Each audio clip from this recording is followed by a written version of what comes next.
My name is Cody Grote. I'm an assistant professor in the Department of History and the Indigenous Studies program.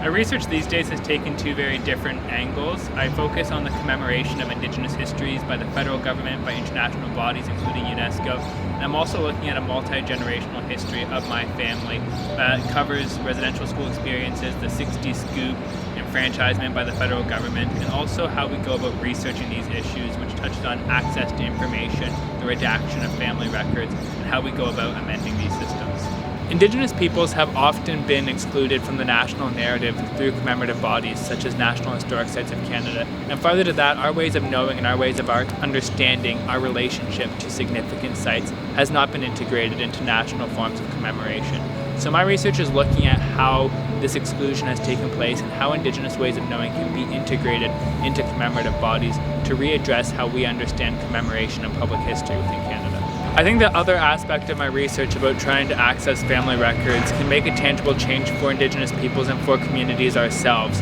There's a lot of barriers imposed to understanding where we've come from and how we've been affected by the Canadian state through the residential school system, through the 60 Scoop. So if I can work through this process and try to find ways to better access these records and share them with those who need it the most, and I feel that's something that I can do for communities that's beneficial to a lot of people. Some of my research has impacted the implementation of UNDRIP, or the United Nations Declaration on the Rights of Indigenous Peoples in Canada, and how the cultural heritage provisions of that legislation are understood within a Canadian and international context. I've also had the chance to comment on national and local news media about the residential school system, about the 60 Scoop, and how conversations regarding the Papal Apology or the Truth and Reconciliation Commission are impacting us at the national and at the community level as well.